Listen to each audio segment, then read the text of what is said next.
to my trained machine learning model, I am going to feed commodity name, state, district, market, which market that is being sold, and what is the month, and what is the season, and what is particular day.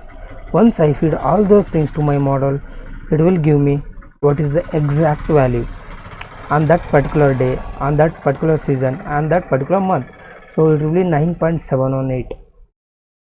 So like this you can predict price for any crop for the given state, district and market for particular month, season and day.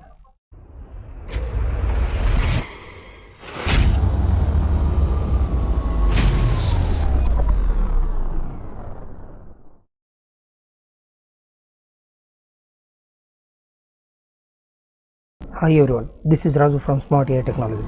Today we will work on a concept called agriculture crop price prediction using machine learning. So we'll see three topics. One is what is this and why we need that, and finally how we are going to implement. The third part will be containing completely implementation 100% Python coding, which includes machine learning and pre-processing of the data sets and everything. Okay, it will contain complete life cycle of the data science and machine learning. So before that we will discuss one by one. What is this? Okay, it is a process of using a machine learning model to predict the value of any crop or a product, where you want to sell, in which season you want to sell, or what is the market value of that in particular day, Sunday, Monday. The product value will change, otherwise the agriculture product values will change. So season wise, month wise and day wise. So that's what it's a process of getting predicted the value of the crop products before taking that to market. Why we need that is, here a person or a farmer can select the best marketplace where the value of the product will be very high, or he can plan himself to make it better. For example, in which day he can sell that, on which market. So it will be very helpful for him to be very profitable. Okay, in the third part, okay, we'll start with the coding, this third part. Okay, so let's start with the coding now. Initially I am going to import the libraries, that is NumPy, Seaborn and Pandas. Okay, NumPy is used to work with arrays and matrices, Seaborn is used to work with graphs, Pandas is to plot the graphs. Pandas is used to import any datasets or create any datasets. In our case, we are importing our dataset.csv. Okay, it looks like this. It's a not used dataset. It contains more than 8 lakh data, so it may take some time.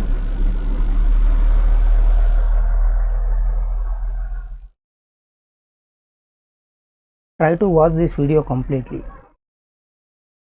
Why? Because if you get only dataset and code from us, you don't you will not get how to implement it, because there is something extra you need to do. There is something like extra dataset you need to create here. So you can't just take dataset from us and execute it. So many people are messaging like that. Okay, many students are just messaging and taking dataset and code from us.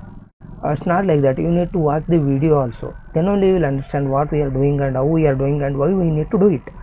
So if you get only dataset and code, it may be a bit harder to understand the main purpose of the thing. Okay, so and also many people are just watching the video and not subscribing. If you watch the video, like the video, if it becomes helpful for you, you can subscribe and like our video. That will be very helpful, and it will be an encourages thing for us to work like this and to provide free service to so many students. So let us this one update, then only we'll understand what is the main dataset and how we are going to use that for our purpose. Okay, so it's very big. Okay, it will take some time to load. Even some of your systems may not handle this much of dataset, I think. In that case, don't worry. Okay, wait for some time, it will work. Commodity name, okay, and what is the state, what is the district, what is the market, minimum price, maximum price and model price. Actually, instead of going with minimum price and maximum price, we should concentrate on model price. Okay, that's that today market value of that crop. Okay, it means, so and date. Only we have these many features.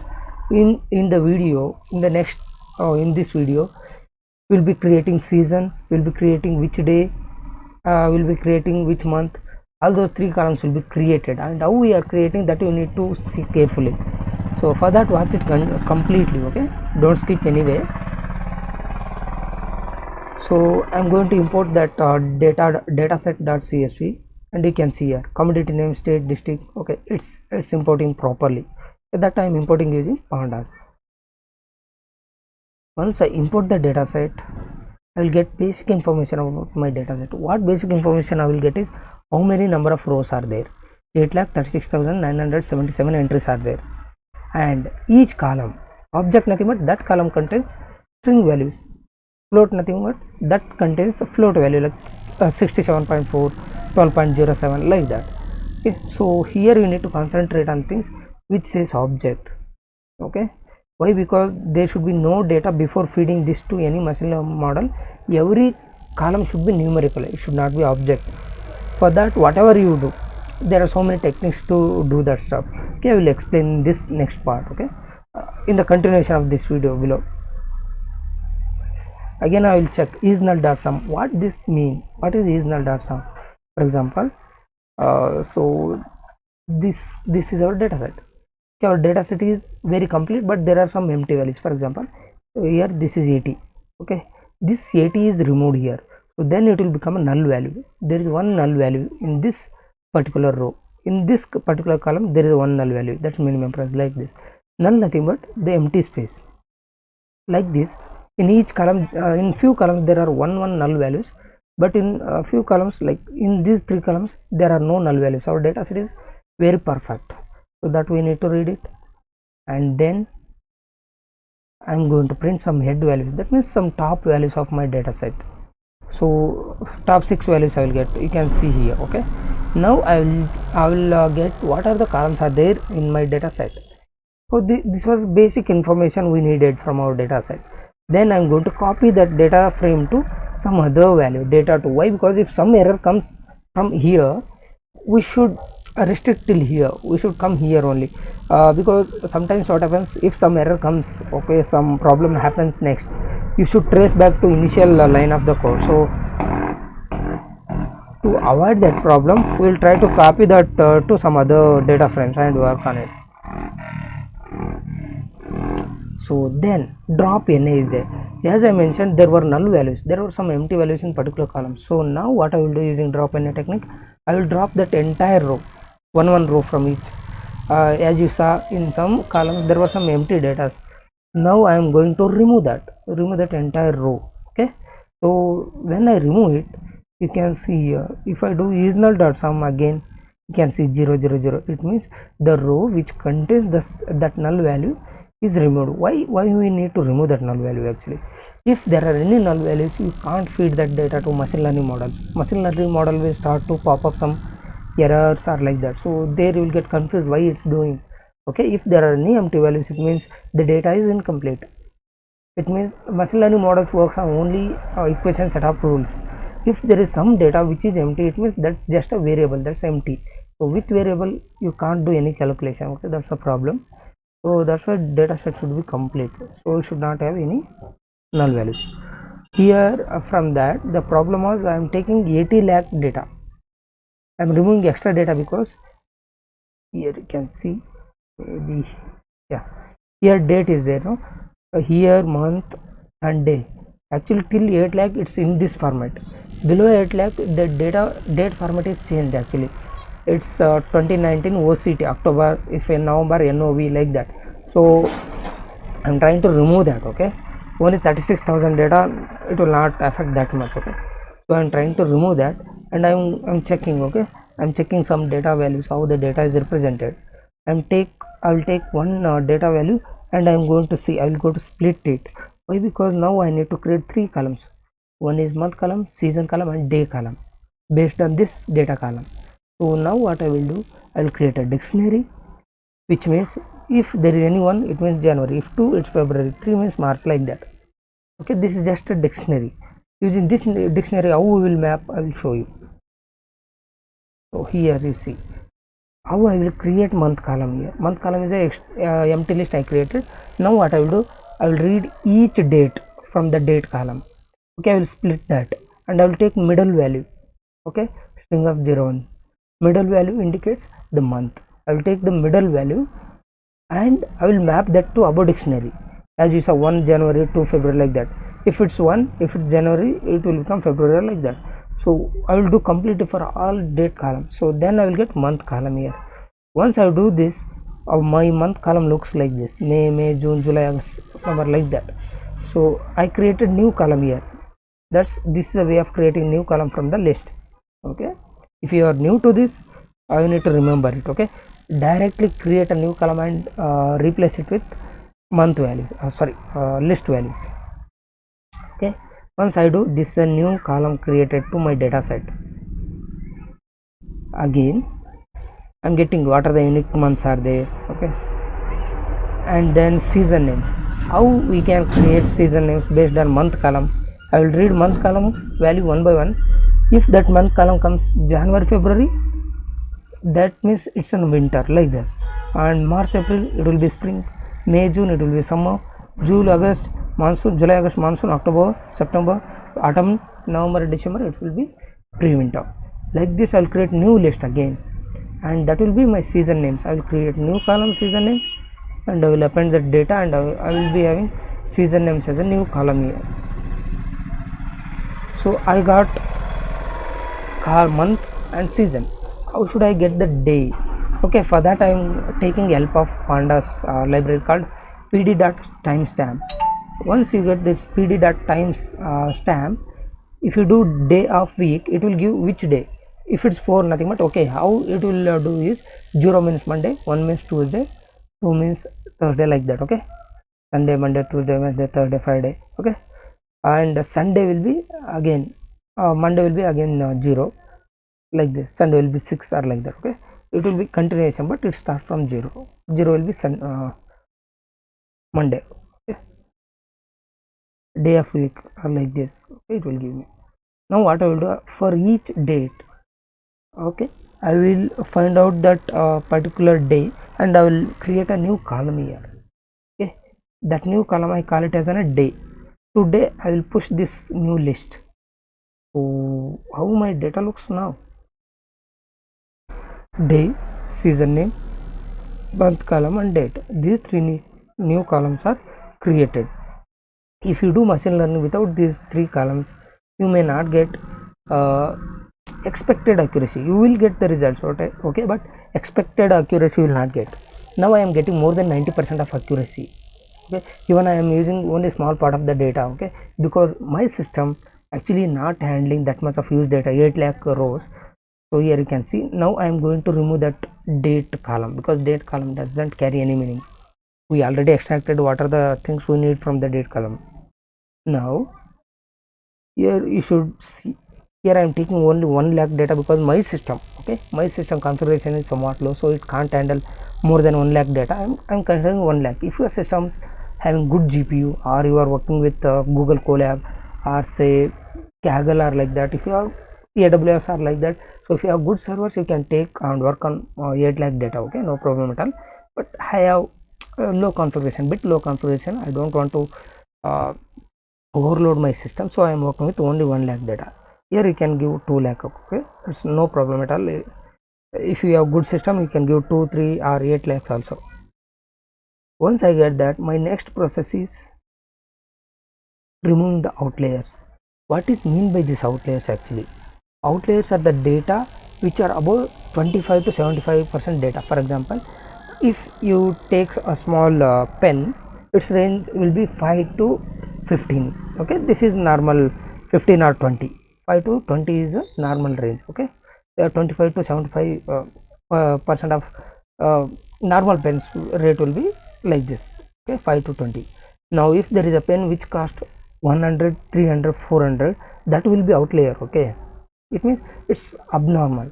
So if you have a data of price of a pens, okay, where you have 1 lakh pen prices, but among them there are 5 pens which cost more than 500, means they are outliers. our data should be very consecutive. Okay, if there is something which is out of bound, that we call it as an outlier, we should remove it. Okay, to see that we will plot a box plot. Okay, here it's somewhat hard to analyze. Okay, model price we will see. Okay, let us come here. Okay, okay, here what I will do is, here you can see this line is there, no, left side, this we call it as lower. Okay, this above line is upper, and this is a median. A center line in the box is median. So from this line to this line, this is 25 to 70%, 75% of data. Okay, here model price may be ranging from 0 to 70. That's normal.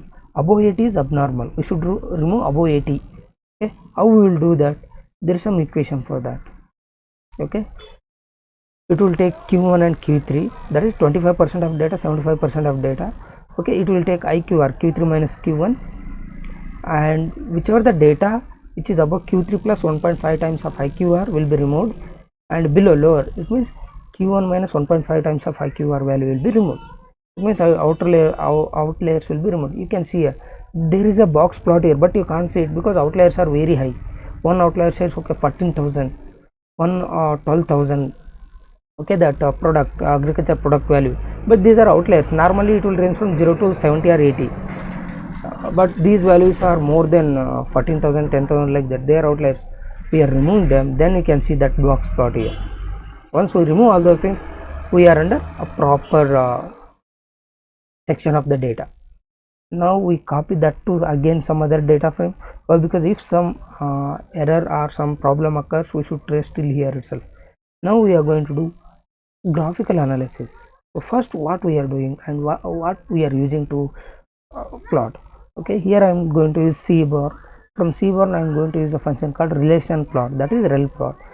Here what I am asking to do is, I am giving x as a state. It means I am asking just compare and give me on that particular state what was the model price in which season. Okay, that season will be particular line color. You can see here x is particular state. Okay, from Rajasthan to Andaman Nicobar. Okay, so now in this particular state, if you go, monsoon is here. Okay, in this state, monsoon, under monsoon, its product or model price is very high. Here autumn middle, summer it is center, but whereas in Nicobar, Andaman Nicobar, at summer it's very high. Okay, it means in the summer the product of a crop, the value of the crops or crop product will be very high in the Nicobar, like that. Okay, you should analyze it in which location. And now what I am asking is, I am asking which district the model price of our crop product is very high according to seasons. You can see here under autumn season, under monsoon season itself, it looks very high, then summer and autumn.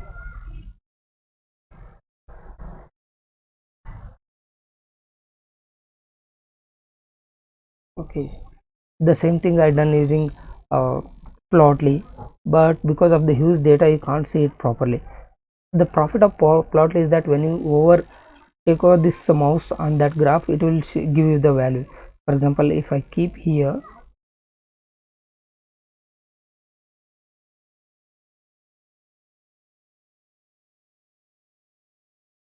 okay, it will give season. Summer, Rajkot is the district and model price was 44.5, like that. Here it's very high for some district.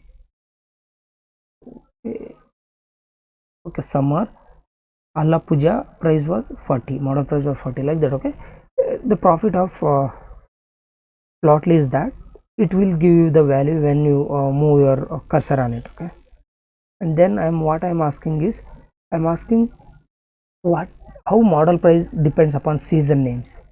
Okay, so you can see on autumn it's growing straight line. It means on autumn there is possibility that these agriculture product will be having higher values, whereas summer is not increasing a lot, but it's 24 to 26, and under monsoon it's 26 to 28, but autumn it can range from 24 to 40. So there is a high possibility that under autumn season only the crop yield products will be sold out, or in the market their value will be very high. Same thing I am asking, on which day the model price will be very high, in which season. In autumn season, and day is 5. 5 means Saturday. Saturday on autumn season, the value of the crop products will be very high.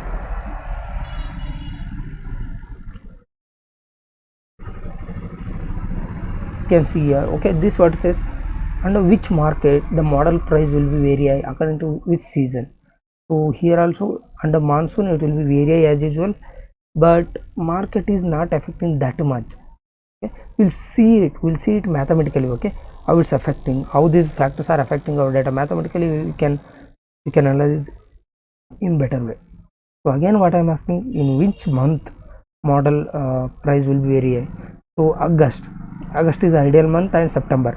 August and September, there are a possibility that our crop product price will go high. Okay, now as I mentioned, my data set should be completely numerical, but I have object data here: commodity, state, district, market. Okay, so what I should do to make them a numerical? I use a mapping technique. Mapping technique, nothing but, for example, if I take state, if there is Karnataka, Maharashtra, okay, Gujarat, like that, I will rename them with numbers. For example, Karnataka 1, Maharashtra 2, like that, numerical. That I am going to give like this here. First, I will take commodity name column. I will read all the values. I will give all the values of particular number. I will write for loop, and I will give one number to one commodity for commodity name. Okay. Now I will make a new column which is entirely numerical. Like this I will do for state, district, market, and month column, and even season names. Now once I do that, you can see all my data are either int or float. It may be either int or float, it's fine, but everything should be numerical itself. Again, as I mentioned, using mathematical. Okay, we call this a correlation. Correlation is about how two variables are depending upon each other. How you should analyze this? For example, take from y-axis, x-axis, you consider model price here. Okay, model price, and compare it with y-axis data. Model price and y 8%. Model price and month column 12%. Model price and max price 95%, min price 97%. Like this, if you compare, that much percentage possibility that they are affecting our data. For example, say market and model price is how much? Say 1 or 2%. It means there is 2% possibility that particular market affects our model price data. Like this, you can analyze all other parameters.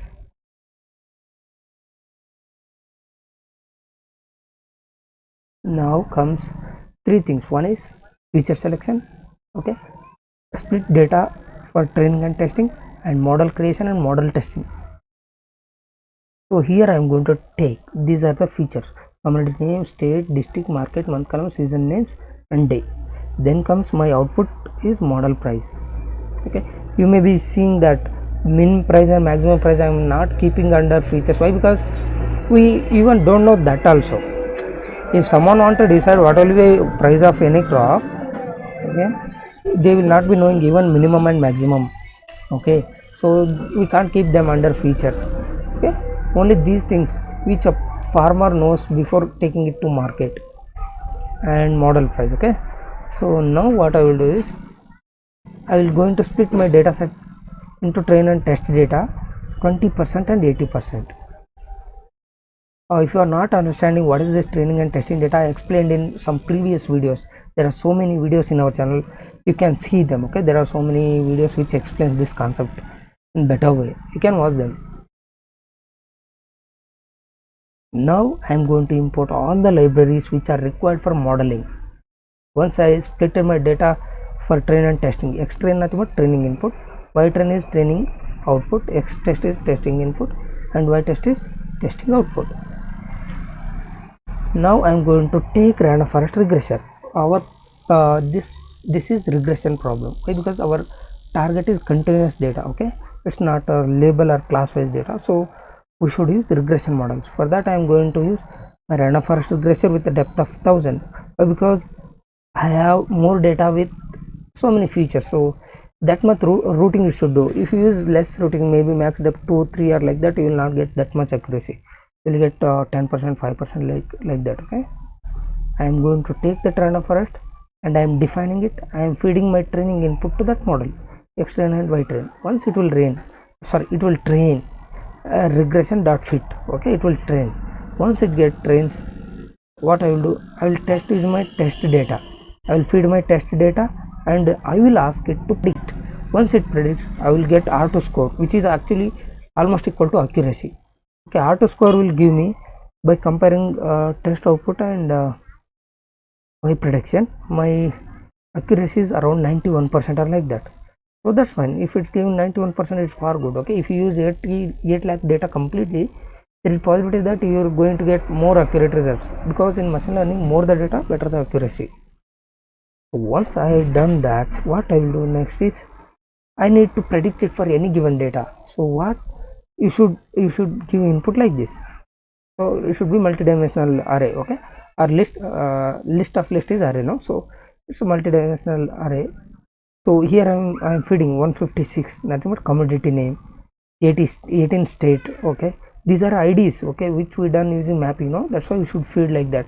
194 district name, it means it is a some district which is a particular ID. This is a market name, and then which is a month, and what is the season, and what is the particular day. So on that particular day, what will be the price is 9.718. So this was the whole process to predict. Okay, you can use this, and if you want us, you can contact us, so that we will help you to create front end and back end, where you can make it as a web application. So that also we can do. Okay, and also you can deploy it in real time, maybe AWS or Google Cloud. There are some free services. Okay, if you don't want to pay anything, there are some free services. You can take help of them and you can make it alive and everyone can use it. Thank you very much. This was all about our concept. We'll meet in next video with a good concept. So if you like this video, like and subscribe, and try to share it to people who want it. Okay, that's all. Thank you very much.